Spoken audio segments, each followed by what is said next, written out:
I want to invite on stage Roee Zelcer from TikTok to have his keynote and tell us how he sees TikTok involving in the fintech scene.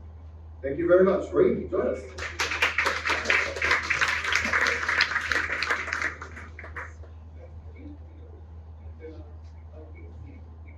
Thank you. I'll start off by saying hats off to everyone here in person. It's impressive to see so many people given the fact that half of the roads were closed in the protest. I was skeptic. Um, we get the, yeah. All right. So let's kick it off. First of all, good morning and welcome everyone.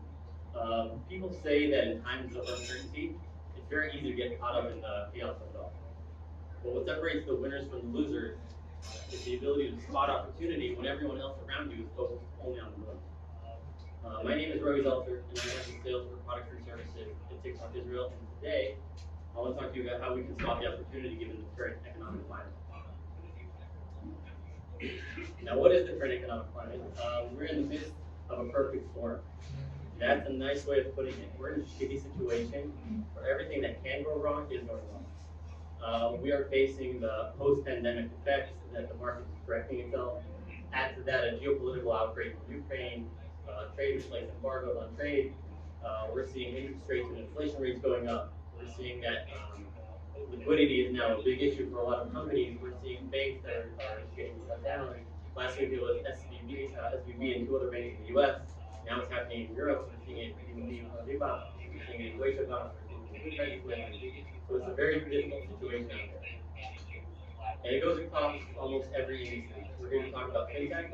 When we see that in fintech, we look at funding trend, and we mentioned that just earlier now, we're not in the same place that we were 2 years ago, where funding was extremely high, interest rates were low, money was virtually free, so funding came in at a high pace. And right now, we're back to where we were at the levels in 2018, which means a lot of fintech startups have less of a runway to take off. And consumers are feeling it as well. When you look at almost all of Americans say that they felt some degree of financial stress over the past year. And it makes sense. With the stock market dipping, the U.S. wealth lost over $9 trillion this year. So everyone is concerned, and we're feeling it across the board. It's increase in gas prices, people going to grocery shopping and prices are going up. So everyone is concerned about the increase of cost of living. And I promise you that's enough pessimism. Now we're going to move to the optimistic side. So quoting John Adams, every problem is an opportunity in disguise. We need to think about the situation. What will happen once the dust settles, right? Who's going to stand out in the situation? It's going to be the companies that are innovative, the companies that are taking the risks, are making choices that others are not willing to take. When you think about it in history, a lot of successful global companies, Microsoft, Disney, Apple, Uber, Airbnb are all companies that came out of a similar situation either through a recession or a very, very difficult bear market. And what was unique to them and they stood out was the fact that they did know how to navigate in turbulence and they made a lot of difficult choices when others weren't willing to make them. Now, what are these opportunities that we're looking at? Here's one sign. More than ever, consumers are focused on their finances. 4 out of 5 say that the past year made them more focused on their finances. And it goes across the board is how to build a credit score, how do I open a savings account, how do I build up for my pension, or just day-to-day finance management on a budget. We're seeing that they're looking for fintech solutions to help them solve these problems during this time. But it's not just consumers. We're seeing it with businesses as well. In a survey done, 91% of S&P decision makers consider adopting a digital fintech solution over traditional banking. And that makes sense because they want to navigate with efficiency, they want to do it fast, and that will help them also during this difficult time. So we're seeing the interest and we're seeing the demand coming in from consumers, we're seeing it coming in from businesses. So the demand is high, but then again, the market is pretty crowded and you need to stand out, and differentiation is crucial. So how do you get your brand to stand out? And that's where TikTok comes in.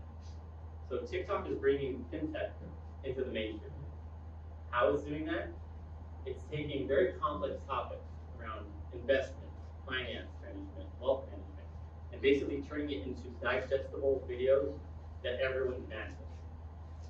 But first, let's talk about what exactly is TikTok. So TikTok is an entertainment platform powered by the community. Notice how I did not say social. So we are not a social platform. We are an entertainment platform. It's a discovery platform through content, not content. It is based on a content graph that is focused on what you're watching and not a social graph based on who you know and what they are watching. So for example, it'll throw a lot of random videos at you and see which ones stick, how you engage with them, what you watch, and basically at the end of the day, you're going to get a very tailored, personalized experience based on the content that you want to watch. For example, I'm a huge tennis buff. Half of my feed is tennis matches, the other half is reviews of tennis rackets. And it's getting very popular. I mean, with over 1 billion monthly active users, people are choosing TikTok over TV. We see millennials and Gen Z both choosing TikTok over TV mainstream channels. So 66% in Gen Z, 53% choosing TikTok in the millennials. Everyone is on TikTok. And it's impacting our culture and daily behavior. We can see it from top charts in the music industry coming out of TikTok. We can see it how we're shaping the future of entertainment, thriving on education, and of course, on finance. Now, how big is it on finance? It's pretty big. So hashtag FinTalk alone has reached over 3 billion global video views, and hashtag FinTech is rising over 7x year on year on global video views. It's gaining a lot of traction, and this covers a lot of different topics. And it's for everyone, not just those who are informed. That's what's changing the game. So remember those two groups that are choosing TikTok over TV? They're turning to TikTok not just to be entertained. They're turning to learn about personal finance. So they're not just joining TikTok to get entertainment, they're joining to get educated. Or the way that we like to say it, edutainment. We can see here that through these hashtags, people are turning into TikTok to get educated about hashtag banking that has over 600 million video views, talking about what is the best banking solution for me if I'm an individual or if I'm a personal small business. What type of accounts do I need? Do I need a savings account? What's the difference between a savings account and a checking account? Hashtag credit card, similar situation with 1.8 billion video views.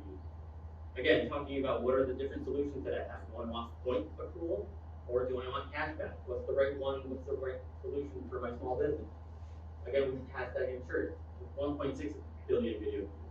Talking about what's the right insurance for me as an individual, if it's pet insurance, auto insurance, home insurance, or even if for small businesses. And of course, the biggest one, personal finance, with 8 billion video views, talking about basically everyone who wants to be financially fluent and learn how to behave more responsibly. And it covers every aspect of FinTech that we can think of. We're talking about pension, credit scores, investing, crypto, personal finance, mortgage, savings. Every aspect of FinTech is on TikTok. So TikTok does make FinTech brands distinctive. But how are you going to do that? So the first thing is to add personality to performance. TikTok is where you can go a little bit wild and you can deviate from your brand guidelines.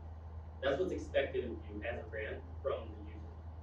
So add personality. Think about things that you can mention that make you more authentic to the platform. And when you do that, you can see up to 3 times conversion rates when you add that type of tone to your messaging.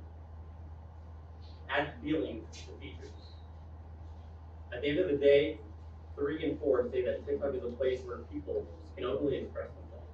And if they're doing it, they're expecting the brands to do it as well. And think about it, this is a very difficult situation where a lot of users are feeling stressed. If they're coming to TikTok to learn about personal finance and saving, it's a very stressful situation for them to be in. Show empathy, show that you care, show that you understand. And remember that at the end of the day, a user will remember how a brand made them feel, not what the product features are. And add creativity to conversion.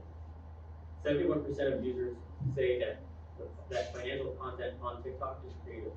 Again, fall in line with the platform, be authentic to the platform. Go wild, test it out. That is what's going to work, and that's what's going to stick. So the bottom line is, what is TikTok's superpower? It's engagement. We're a full screen, sound on platform that demands the user's engagement.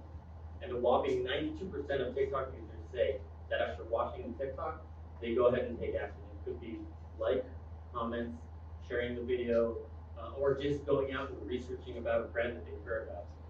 Leverage that power and show your message in a way that is very authentic to the platform. And if we start out with John Adams, fast forward 150 years to Roosevelt, a smooth sea never made a skilled sailor. So enjoy the rough waters, go out and spot the opportunity. Thank you.